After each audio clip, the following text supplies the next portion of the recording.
Welcome back to Tima Bowler's podcast. I'm very glad to have you all back on. There are lots of massive stories this episode: the David Coote scandal, Man City with the unprecedented crisis, a very interesting Tottenham theory, talk about Ruud Van Nistelrooy, and of course, Liverpool being 5 points clear. So, fantastic episode coming out. Before that, slight kind of other stuff to talk about. So, please do check out my other shorts videos on my YouTube channel. I made 2 new shorts about the Chelsea-Arsenal game. Perfect prediction, by the way. I perfectly predicted the score before the game. Also, there will be 2 new videos coming out this week, Wednesday and Friday. More of a general football theme. Not going to ruin the fun, but those ones are good as well. It's also an actual video. And then, yeah, please do like and subscribe on the YouTube. Subscribe on the YouTube channel. Thanks so much for all your support. Very much appreciated. Well, let's get into the David Coote scandal, right? Because this has been all over every single football social media and already all over the media. So what happened is Premier League referee David Coote, there was a viral video where he in the video says that Jurgen Klopp is the C word. When asked about Liverpool in a certain game, he says Liverpool were shit. He then says that he doesn't like people who are effing arrogant, refers to Klopp, and he actually then calls Klopp the German C word. F me. That's exactly what he said. And then the other guy who was filming it, so it wasn't actually Coote filming himself, it was some of the other guys sitting next to Coote, and the other guys start saying stuff like, yeah, Liverpool are bellends and we hate Scousers. So, very toxic and vile video. Obviously, it's not a nice comment to make.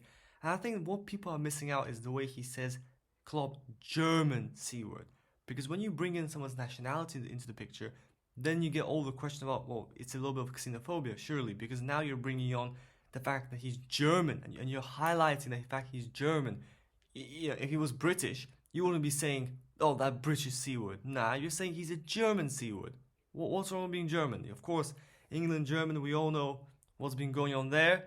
20th century stuff happened, but there is obviously some bias there potentially, so that's not good at all. And the fact that he actually refereed the Villa game makes this all the more crazy. This is a highly ranked Premier League referee who has insulted the club. He has insulted the manager. And what we now happens is we look back at what he's done with Liverpool and we ask questions, because we Liverpool fans have not liked David Coote in a long time. We've talked about how he has been biased against us, and of course all fans do that. But let me just kind of present some interesting insights.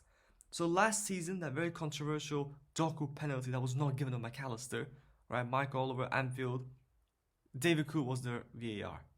He was also the VAR when Odegaard started playing basketball at Anfield. He also oversaw the whole Pickford Van Dijk ACL thing. And of course there were other small things. And equally, I bet there were times when David Coote gave a penalty for Liverpool. Now, we can't prove directly that he has a grudge against Liverpool and that came into play professionally. Because this is one thing everyone agrees on. We all say nonsense. We all have said something stupid. We all don't like someone or we don't like something. That is fine. But when you are a Premier League referee, you've got a degree of responsibility because you are a profession that impacts the footballing performance on the pitch.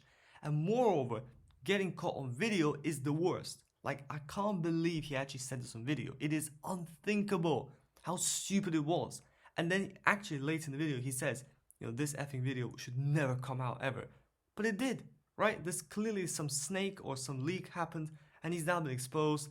I do feel sorry for him on like a personal level, right? I'm not going to keep piling on hate to him because he's probably experiencing a very, very tough time. Completely self-inflicted in this sense, completely self-inflicted. But you gotta feel sorry for him because he will most likely lose his job. I doubt he will ever be a referee in England. He might not even referee at all in England. He's definitely banned from the Premier League. He's suspended right now. The PGMOL has suspended him. There's a full investigation going on. But as a Liverpool fan, of course, I'm frustrated because this guy gave decisions against us. These decisions impacted our season. And now we find out that this guy hates our manager and doesn't like the club. I wonder if he hates the manager and doesn't like the club and he also gave decisions against us. I wonder what that's all about. Now, of course, we're not saying that everything is corrupt, but there is certainly a case of bias. But what happens, which is really bad, is when you've got a video of clearly a Premier League referee being very biased and negative towards one team, one club and one manager, and then coincidentally doing stuff against them. Of course, as I said, we can't statistically prove that he made these decisions on purpose against Liverpool. Right? We will never find that out. But what makes it worse is that the video comes out and you got some stuff already about him, and that makes it 10 times worse. That makes people question the credibility of the Premier League. Because if one of your referees, a highly rated referees, did this, that's not good. And the PGMOL have a big mess to sort out. They've got to probably do a full-on investigation into this entire story, who was involved, what was this video. So from what I've heard, David Coote does recognize this video. He recognized himself, but he can't recall the context of that conversation, which is interesting because surely, like, how can you forget you saying something like that? Perhaps you do. Perhaps he had a couple drinks, but that doesn't in any way lessen what he said. What he said is there to be seen, and ultimately he cannot referee in the Premier League. This is one of those cases where accountability must prevail. You can't say these things as a referee against a manager, and also say in such a negative way and then get away with it, because you are questioning the whole nature of the league. If your referees are going about calling managers the C word, say in your private life, say it to your friends and family, you say on video, you get caught, you're in trouble. Simple as that. Well, let's now move on to the Man City crisis. I bet you've heard enough of David Coote already. But Man City, so for the first time ever for Man City under Pep Guardiola's everything that happened to him, 4 defeats in a row. What genius Brighton. Thank you, Brighton, so much. 2-1 comeback to Brighton. We are now Liverpool are now 5 points clear of Man City. Man City are now lagging behind. So what is interesting if we look at the league table, right?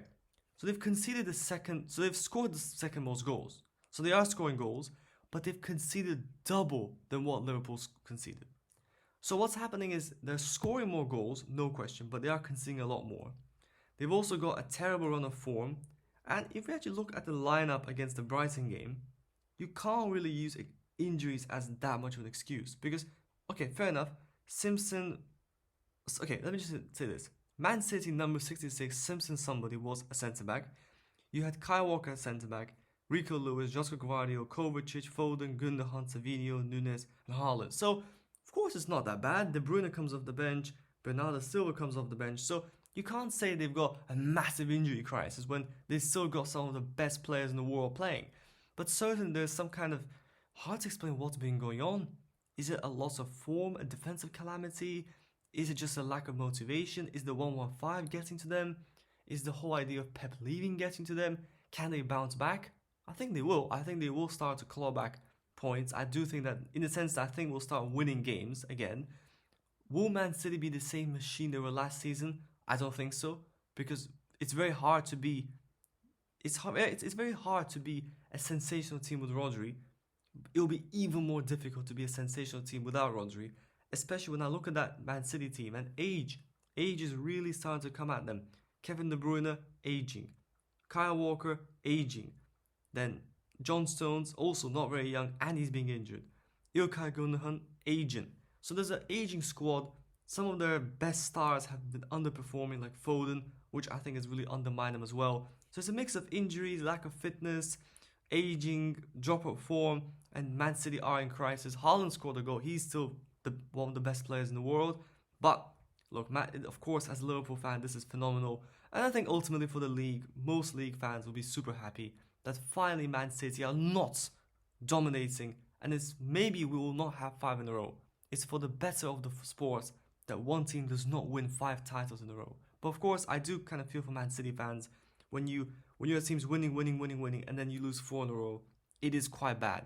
And of course, let's just say Kevin De Bruyne, the GOAT, not having him probably is terrible. He's kind of interesting because with Kevin De Bruyne, right, what I see is he still has that potential to be the best midfielder in the world, but he doesn't play much, and sometimes when he plays, he's not at his best. So I'm almost like questioning, could Kevin De Bruyne come back to his prime? Could he come back to what he was in his peak? I don't think so. I think definitely age is catching up to him, but he's still a fantastic player. There's no question. How old is he? 33. Yeah, I mean, he does rely on his pace as well, so it's not like he's one of those players where he needs his pace, he needs his speed. It's difficult for him to kind of be the best. Like a centre-back can be still phenomenal like Van Dijk. And yet, even if you're not the quickest, that's not a gigantic issue. Whereas if you're an attacking midfielder and De Bruyne does rely on making runs, so it's problematic for him. It's problematic. But I think Man City will ultimately bounce back. I hope we win the league. I hope that we can make it 8 points. They've also got Spurs away next, so 2 very, very, very massive challenges in the Premier League. Hopefully Liverpool can be at least 8 points clear by the end of these 2 games. But let's actually move on to Tottenham now, because I just mentioned Tottenham, but also I've got some interesting theories about Ange.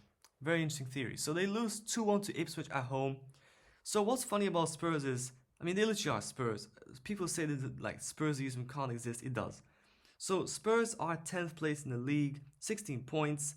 They have scored the most goals, but they've also conceded a lot. So defensively, they're pretty bad. They've conceded 13 goals, which is actually not horrible. It's the same as Man City, which is the funny thing. They've conceded the same goals as Man City and scored the most goals. But what's happening is in those big games, they ball it. Ipswich, Brighton, Crystal Palace.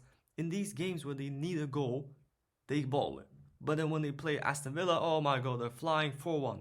They play United, fantastic, 3-0, we're flying. It's almost like when this Ange ball thing clicks, phenomenal, sensational, goals, everything.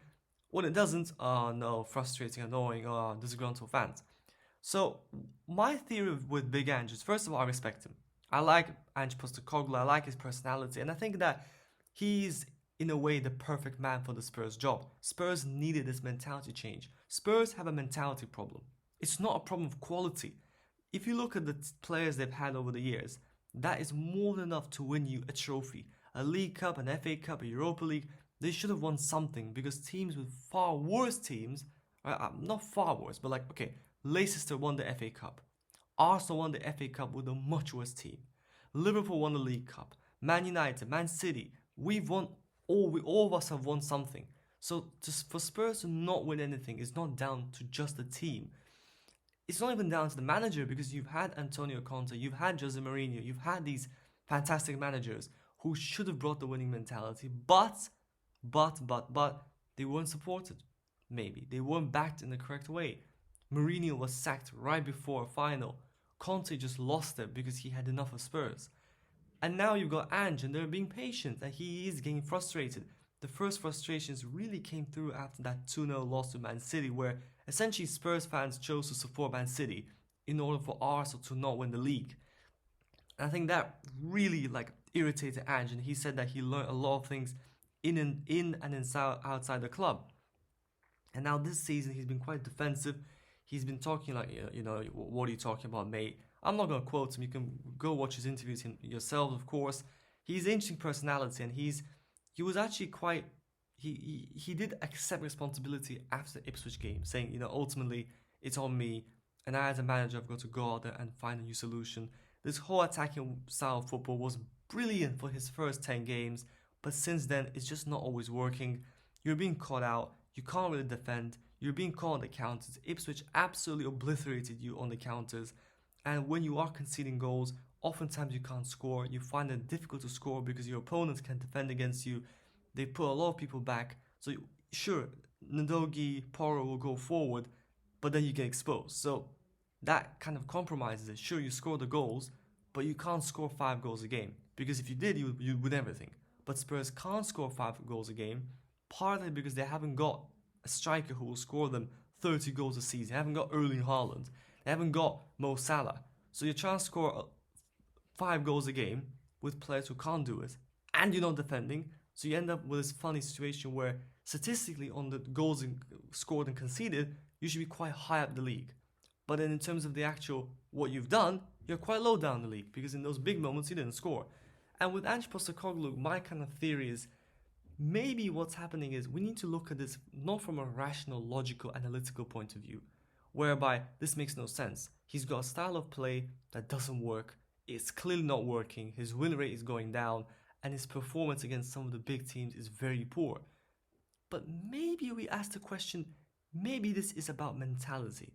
Maybe what Ange is trying to do, he's coming with a style of play. He wants to enforce it. He's doing a squad rebuild. He's taking out the players who can't do it and bringing in his own players to build the right mentality, to build a team that is Ange team, that knows how to play his football. And maybe he's willing to accept that this is a temporary problem, that you might go through the pain. It's almost like, when you start working out, at first your muscles hurt, you get a bit injured, it really hurts. But over time, you build resilience, you build grit, and then sometime in the future, you succeed. And maybe that is kind of the thinking behind Spurs, which I know they came to my mind quite randomly. Maybe this is about mentality. Maybe it's about Ange trying to build up that grit. Because it's almost like you're losing, you're not doing very well with the system. But the more you lose, the more you persevere with it. Maybe at some point it will come good. Maybe at some point he will build that mentality and then win, right?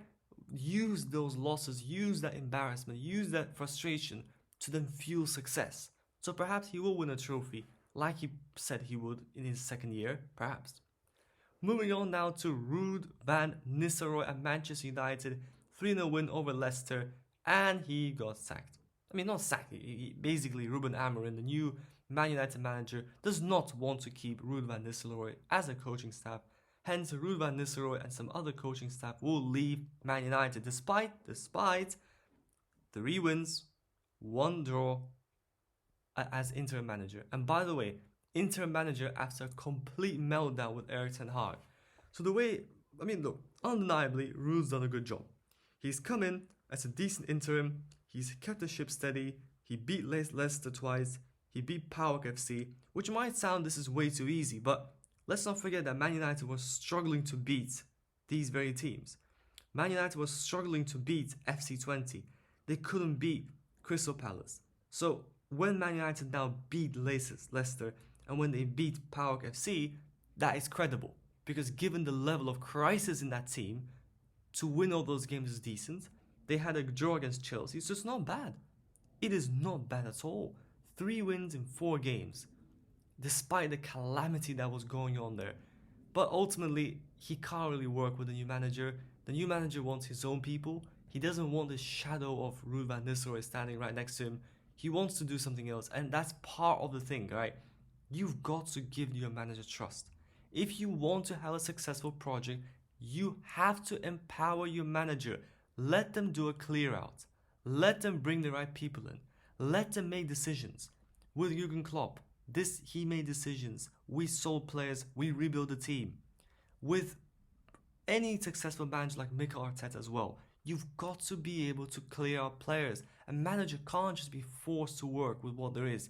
He's got to build something of his own. And ironically, maybe one of Slot's biggest successes is that he didn't even need to bring in anyone apart from Chiesa, who has barely played, to do so well, which further stresses our success. And actually, nice segue, Liverpool, top of the league, another victory, 2-0 over Villa. We've conceded only 6 goals all season. Another clean sheet, we beat Aston Villa 2-0. What a fantastic goal by Darwin Núñez. The man's absolutely hilarious. He scores a great goal, misses a sitter, and then misses another sitter. What can I say? He is quite literally the GOAT. He's quite a handful, doesn't he? He scores a fantastic, brilliant finish past Emi Martinez from an angle, falling over, nice celebration, and then proceeds to miss a sitter 1-on-1. Welcome to Darwin Núñez FC. So, what a season we're having, Liverpool. Best team in Europe. I've been talking to one of my friends who is a Real Madrid fan, and yeah, we're the best team in the world right now.